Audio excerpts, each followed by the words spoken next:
For thousands of years, we've been under the impression that the Bible was intended to be taken seriously. Finally, a new translation that changes all of that. This is Oh My God, What the Fuck Bible! Reach out, touch faith. Welcome to episode 11 of Oh My God, What the Fuck Bible with me, David Tuckman. We are coming to you live from New York City's illustrious Magnet Theater in front of an awesome live audience. Yeah! Hear them scream. Each month on the show, a guest joins me and tries to read as many chapters as he or she possibly can of my own personal translation of the Old Testament from the original Hebrew while I make fun of it.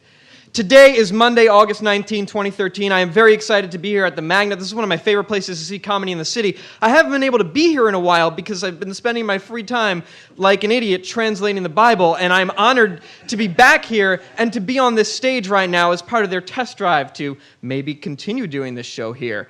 I'm turning the page. So, fuck that. And my audience can see this, but if you're listening on the podcast, you can't. I'll put a picture on Twitter later. This is what is left of Genesis. By the time the next episode is recorded, this piece is what I have left to edit. I have translated the entire book. By the time I do the next live show, I will be done with that. I just wanted to share that with you. That's all the upfront thing I have. We hit 5,000 downloads in the past month, which is really exciting, but who cares about that? Let's get right into it, because we don't have much time, and there's a lot of Bible to cover today. Are you ready for your guest? Yeah!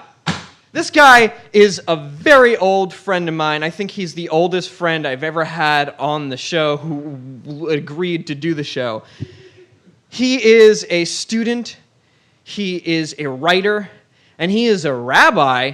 Please welcome to the stage, Ari Schwab! Coming through the door, like a true guest does. It's a real sitcom entrance. Yes. You should have slid through like Kramer, but, you can't have everything. Welcome, Ari. It's really good to have you on. It's great to be here. You were one of the first people I think I asked to be a guest on this show. Oh, wow. That's really an honor. When I started writing this, I knew that I wanted you to have a guest on because I respect your opinion on this stuff, so I wanted to see what you would say while we read it. It's not a lot of pressure. It's okay. Okay. Not too much. I think you can handle it. I mean, this is only the big test drive show, so it's not a big deal. Exactly. Ari, what do you do, if you want to say? Right now, I'm sitting on a stage. Okay. But, that's kind of been my big activity for the day. Yeah. You're a teacher, so you do nothing during the summer. Well, we like to say we prepare, we unwind, but a lot of nothing, really, which is pretty great. What did you do today? To prepare? I thought about the show. Yeah. I went to see Kick-Ass 2 in the middle of the afternoon. Yeah. Not a lot of people went to see that in the middle of the afternoon. It's like 5 people in the theater. So we beat them. Yeah. Yeah. Give it up for that. That was kind of it. It's relaxing. I'm actually winding down now. I know everyone, no one has sympathy for this, and that's fine. But I'm going back to work next week, so, Oh, I feel so bad for you. Yeah, you should. Ari, I want to ask you about the Torah. Let's talk about the Torah. Because that's what we're here to talk about. The Hebrew Bible. You've read the whole thing, right? Because... Yeah. Yeah, you're a rabbi. So what's your favorite story? We're talking just the Torah, or we're talking the entire... The whole thing, the whole Tanakh. Okay. So we're talking entire Old Testament. Favorite story. I've got... I have a real soft spot for the story of Job. Eov in Hebrew. It's a really long, really boring story. It's really not worth reading about 48 of the 50 chapters, but the first 2 chapters are real great. There's this character, the only one in the Old Testament, Satan, and he makes an appearance. Boo. Exactly. Boo him. Yes. He's kind of a dick. He kind of just incites God to go after this man Job, who's done absolutely nothing wrong, and hilarity ensues. Kind of like the movie A Serious Man was based on that. There's So a lot if you of don't Job want to in read the book, just watch that movie. It's only 2 hours. Right. It's almost the same thing. It takes place in Minneapolis. Yeah. It's the same thing. I have a very important question that I want to ask you. This question comes from Joe Winkler, who was our guest on the first episode of this podcast. Wow, this is an impressive question then. And it has to do with current events, what's going on in the world today. Given your familiarity with the Bible, who would you say in the Bible is the most like Walter White? Ooh, okay. The protagonist of Okay. Breaking Bad, or antagonist. Familiar with his work. With the caveat that I have You are? not- Wait. caveat that I have not seen this week's episode, so Oh. I don't know how to anything there. I would when you ask for Walter White, are you looking for kind of the nebbish science teacher who began the show, or you're talking about? I Like, want you we to want, capture like, the heist? entire The arc. entire arc. In one character. Okay, so randomly enough, there is one character in the Bible who ends up cooking meth with Jesse very often. Jesse is a biblical character. Jesse is also a biblical character, a very biblical way of speaking. Bitch. Yeah, bitch. Science. I would have to say the whole arc. I'm going to go with Queen Jezebel. Okay. She's kind of an evil figure brought into the kingdom, becomes the queen, and kind of just sets things back for about 150 years. Does a lot of killing, kind of like Walt in that way, some gruesome killing. And, spoiler alert for the end of Breaking Bad, which is modeled on Jezebel's story, she gets torn apart and eaten by dogs. So look out for dogs in the next 6 so episodes. don't let Vince Gilligan know that I told you that. Yeah. One last question before we get into the Bible, and this Sure. is something that I ask all my guests. What is, and this is going to be tough, what is your earliest memory of me? Okay, earliest memory, David Tuckman. Earliest memory, David Tuckman. I would say that we grew up together in the same neighborhood of Hillcrest. Yeah. And we shared many early interests. Yes. What maybe the audience Like doesn't Torah. know what those interests are. We're talking superheroes, Pogs, Yes. Star Wars. a lot of Star Wars, And writing. and meth, And- really. And Banicula. Banicula, a lot of Banicula. I would say Banicula now that you're mentioning The it. Banicula Vampire is probably Bunny. one of the oldest. Yeah. If you're not familiar with Banicula's work, then you should not consider yourself a literate person. Banicula is pretty early. I think we probably, I would say Banicula or Goosebumps. We really bonded over, binging early crappy books that really just scared you for no good reason. Wait, crappy? I mean, I'd imagine Goosebumps don't hold up. I would just have to go on a limb and say that. All right. But I haven't Fine. really revisited it. Don't want to take a stand. Have you read Night of the Living Dummy 3 recently? It's amazing. All right. I'm not. I think it's time to get into it. Let's do it. Let's read the Bible. If this is your first time listening, thank you so much for listening. I'm going to give you a little recap so that you can get settled, because there's a lot of Bible that came before this. If you've been listening all the way through, thank you so much. Just skip ahead 15 seconds. Previously in the Bible, God created the entire world in 6 days, then killed almost everyone in it, promised something like the land of Israel to Abraham in exchange for a piece of his penis.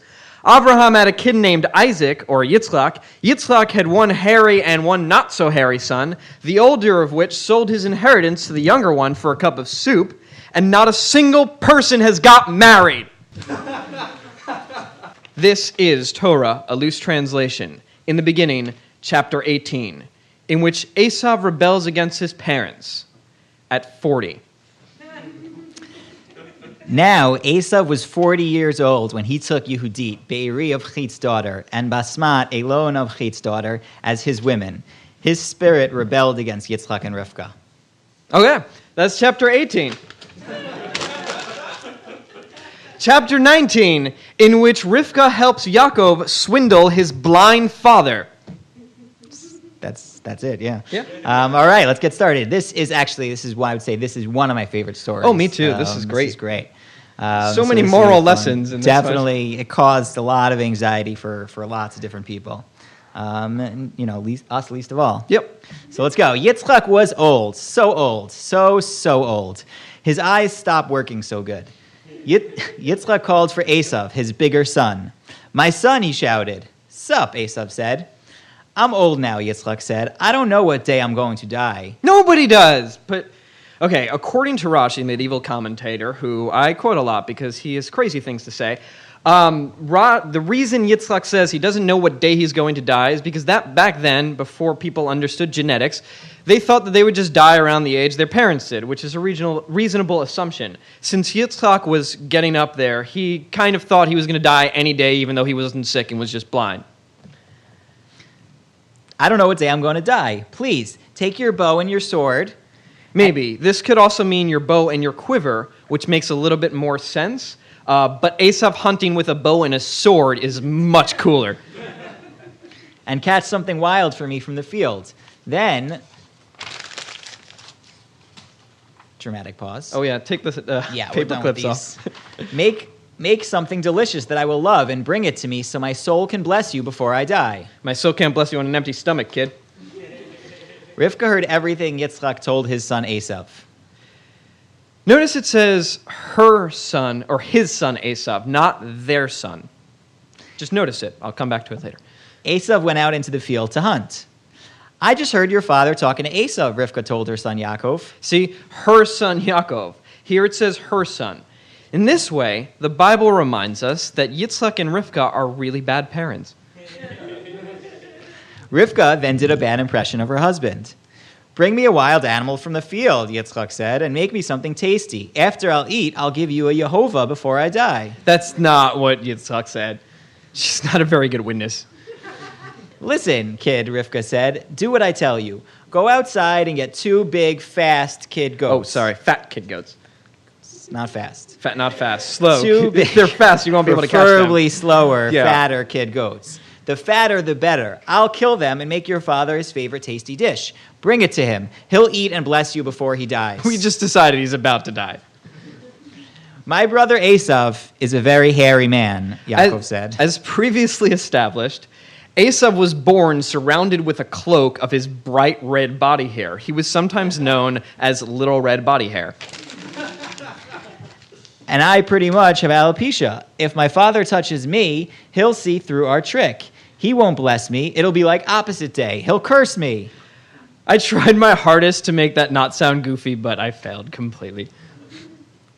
Oh, child, Rivka said, just listen to me. Any curse he makes will fall on me. Oh my God. So here, this is a setup. Like she says, if he curses you, it'll fall on me. It sets it up for like some really beautiful, ironic thing where he curses his son and doesn't realize he's cursing the love of his life and says something like, you'll never have children and all your children will die. And he doesn't realize that he's doing it to his wife. But since it's the Bible and they don't know irony yet, it just fails completely.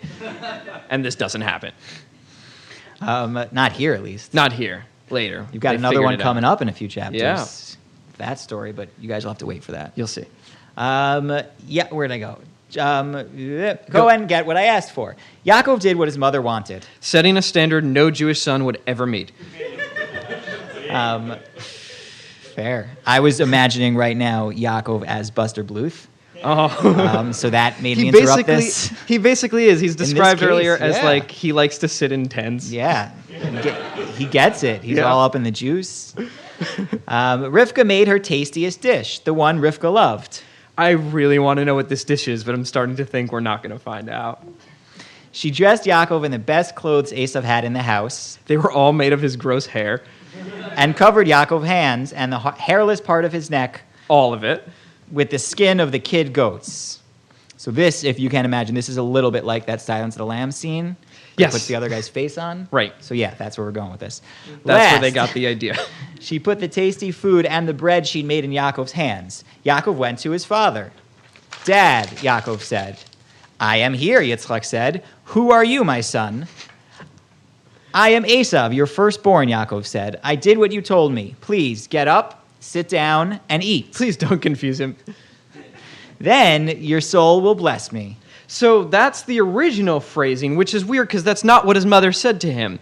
But, you know, whatever. It's the Bible. Sloppy writing, most likely, right? Or Yeah. he's clairvoyant. It's just real lucky. Yeah. What's going on, Yitzchak said. You found that meat pretty quickly. Yehovah, your God, brought it to me, Yaakov said. Remember, kids, when you're lying to your father at your mother's behest, be sure to implicate God in your lie. Really helps. Yeah. Please. Really? Sorry. No, that's really moral standard. Please, come About closer, Yitzchak said. Let me touch you so I can make sure you're really Esav. That doesn't sound good. No. Okay. Yaakov moved closer to his father, Yitzchak, who touched him. Nope. The voice is Yaakov's voice, Yitzchak said, and the hands are Esav's hands. Why didn't he disguise his voice? They didn't have one of those cool Darth Vader voice Yeah. modulators. He should have been like Kevin from Home Alone 2. Yeah. He didn't see that man. one, probably. No. You see, Yitzchak didn't recognize Yaakov because his hands were hairy like Esav's. Yitzchak blessed Yaakov. You, Yitzchak said, this is my son Esav. Yup, Yaakov said, me. Keep going. Come closer to me, my son, and let me eat some of this stuff so my soul may bless you. Yaakov moved closer and let him eat. He brought wine, which Yitzchak drank. Come here and kiss me, my son, Yitzchak said. Yaakov moved forward towards his father and kissed him. Yitzchak could smell his clothes were Esav's, and he blessed him. It's a few blessings already. For those keeping count. Yeah. My son smells... Well, he's drunk. He's just letting him go. For more wine, I'd bless people. My son smells like the field, blessed by Yehovah, Yitzchak said. God will give you from the dew of the skies and the fat of the land, and plentiful grain and wine. Nations will work for you. Entire people will bow to you. You shall be the Lord of your brothers, and the rest of your mother's sons will prostrate themselves before you. Yeah, keep going. All you cursed will be cursed, and all you blessed will be blessed. Oh, that's nice. Sounds pretty good. Yeah. I would do that. Just lie for that. Yeah, That's a good one. One lie. Just when Yitzchak finished blessing his son and Yaakov slipped away, Esav came back from the fields. Oh, shit. He also made a tasty dish and brought it to Yitzchak. What did he make? What spices did he use? How did he cook it? Did he braise it? Did he grill it? I want to know. You know how at the end of some books they have recipes? You think there's I wish there was. I think there is. There's questions for the reader, and there's, for guided discussions. And it's frustrating because they described the lentil soup last time, but this, no, nothing. I will, people have written doctorates on ancient Near Eastern food. You could read that if you're that. I just haven't had dinner yet. So right. I'm very hungry. I'm with you on that. Yeah. All right. My father should get up and eat his son's game, Esav said to his dad, before blessing me from his soul. I think it's funny because they think souls exist. Who are you? Asked his father, Yitzchak. I am Esav, your firstborn son. Yitzchak started shaking, incredibly anxious. Where is he? Yitzchak asked. The one who brought the game, and I ate it all before you came, and I blessed him. Oh my! Can anyone unravel this impossible mystery? He has also been blessed. They don't mention it here, but also that they're not just brothers; they're twins. Right. So really, this is like real is so Scooby-Doo hard level to mystery. figure out. Yeah. When in Esav, And Yaakov didn't wear a mask, like in if only. Not even Scooby-Doo people wear masks. Yeah. When Esav heard this, he shouted an enormous and incredibly bilious shout. He probably threw up in his mouth a little too, just because there's bile involved. Bless me too, my father, Esav said to his father. Your brother came in disguise. He took your blessing, Yitzchak said. As we all know, blessings are a finite commodity. Only get one. He's called Yaakov, and he's outsmarted me twice. We know what he's called. Apparently, the word I translated as tricked or outsmarted here shares a Hebrew word with Yaakov, so Esav is making a fun little play on words. Unfortunately, nobody knows what the word that I translated as outsmarted means. There's a dude named Onkelos who provides a running translation to the original text. He replaces the word with one meaning ambushed, which is kind of a weird metaphor, but works with the fact that Yaakov's name means ankle. According to Rashi, there are those, whoever they are, who translate this as outsmarted, outwitted, or tricked, which feel more exciting than a physical word like ambushed. That's just a random translation note. There's no joke there. First he took my birthright, and now my blessing. Didn't you save a blessing for me? Nope, none left. All gone. I made him your master, Yitzchak said, and I gave him all his brothers as slaves. Oops. I've set him up with grain and wine. What's left for you? What can I do, my son? What could he possibly do? This is all totally going to happen, and now he's screwed. Don't you have one blessing left, Father? Esav asked. Well, I do have one blessing left, Yitzchak said, pulling a dusty old box out from underneath the counter of the blessing store and brushing it off. This is a special blessing, but you must be very careful with this blessing. You see, this blessing is cursed. Bless me too, Father. Esav raised his voice and threw a tantrum. Like a stupid little baby. Behold, Yitzchak said, you'll live off the fat of the land and the dew of the skies. For some reason, Rashi decided that this means Esav will live in Italy of Greece, which is crazy because those are two different places. Yeah. Yeah. You want to know where he gets that? Where does he get that? All I'd like right, to here's know. where he gets this from. It's a strange comment. There's a very ancient midrashic equivalent with Esav is viewed as the ancestor of Christianity, and Yaakov in this story, and this story is very important for this, is viewed as the ancestors of the Jews. Christians flip it. They view kind of Yaakov, the younger brother, the superseding one, as the archetype for Christianity, and the tricky, stealing, brother as Yaakov in this story. So And which one came true? right. So we're rocking that one. Yeah. We're totally dominating. We all got those this. Christians. We got this. So Rome is usually viewed as Christianity, descending from Esav. Italy, of course, is in Rome. Right. And they didn't know geography so good. Right, yeah. No, Greece was the superpower of the world before Rome. So Right. they didn't know geography so good. So I kind of thought for most of my life that Greece became Rome, so they were just the same place. They just changed their name. So that's how he gets there. Awesome, thank you. Very long tangent. No, I like it. All right. You You shall live upon the sword and serve your brother, but when you get mad, you'll throw his yoke off your neck. That didn't come true.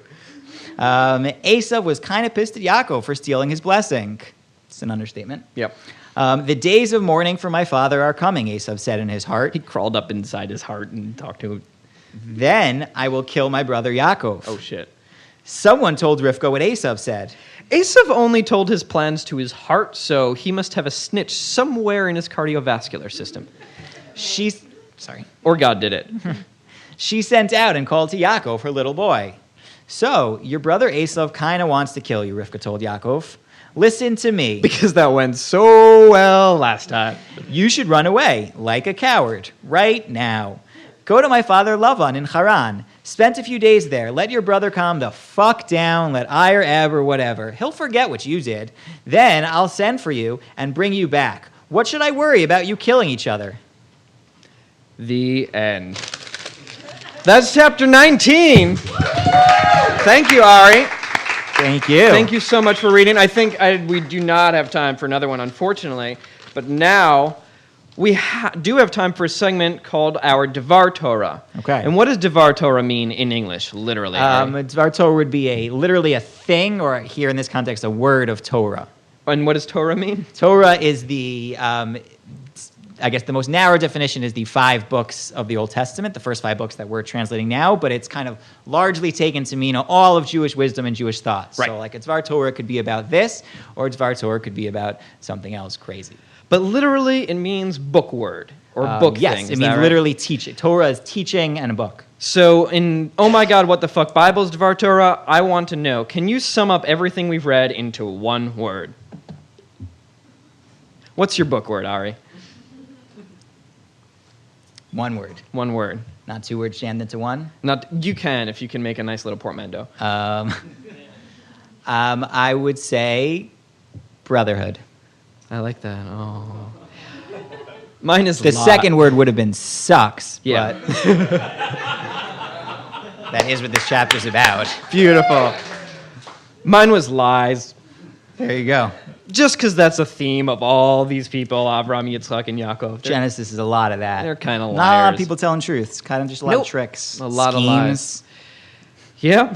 Schemes. It's like Always Sunny in Philadelphia. Yeah. That's how I can think of that. That's basically what it is. It's like a romp. It's a the same sitcom. thing. There are no new episodes now, so I just read the Bible. Oh, yeah. That's why you listen to this podcast, Yeah. right? Okay. I don't know. I can't think of anything else I want to say about what we read. There were 2 chapters, one where Esav took some women, and then he got fucked over. So that happened. Are those 2 related? Yes. Okay, you've heard it here first.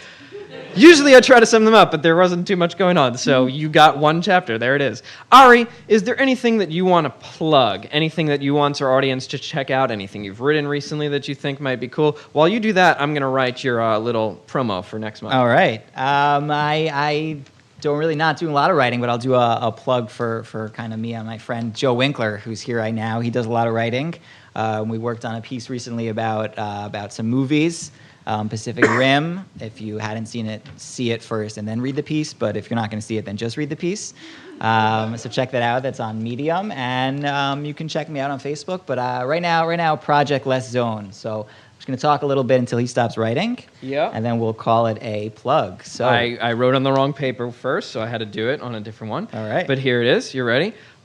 So just in general, if you like this show, please check us out on Facebook, facebook.com/OMGBible. We're on Twitter at OMGWTFBIBLE. On Tumblr, though I haven't posted there in a long time, and I'm sorry, Tumblr followers. I've just been crazy at work. I really apologize. It sucks. I'm awful. It's a protest to Yahoo. That's what it really is.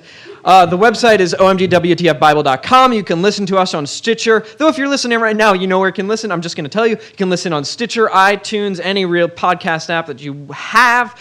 Please, if you like the show, share it as much as you possibly can. That's how we get more listeners. That's how more people find us. You know, it's important that you share something you love with people in your life. And if you love the Bible, please share it, especially this way. If you like the show, please write a review on iTunes. It helps so much spread the word. If you don't like the show, keep it to yourself that you probably haven't made it this far. I have something to plug. I do a monthly open mic called No Jokes Allowed. It's an alternative comedy open mic. It's at September 9th at 8 p.m. at Beauty Bar on 14th Street. It's a hilarious show. Some of New York's best comedians, and I that's not hyperbole. These people are hilarious. Come there and do stuff, and then I do it too. That's it. Thank you so much to the Magnet Theater for giving us this space tonight. Thank you to Megan Gray, Emily Shapiro, Demetrius up there in the booth, Ginny and Corrine for running the show. Thank you to Wendy Chin for the posters and the flyers, our audio engineer, John Passaro, for creating the recordings. Our live audience, thank you for being here tonight. Thank you for listening and following along. Episode 12 is happening. I just found this out today. It's happening at 2A on the top floor. That's a bar on the corner of 2nd Street and Avenue A. Makes sense. On October 1st. Maybe at 7 p.m., maybe at 8 p.m. I don't really know yet, but that's where it's going to be. Please join us there for episode 12, because next time in the Bible, Yaakov gets some ladies.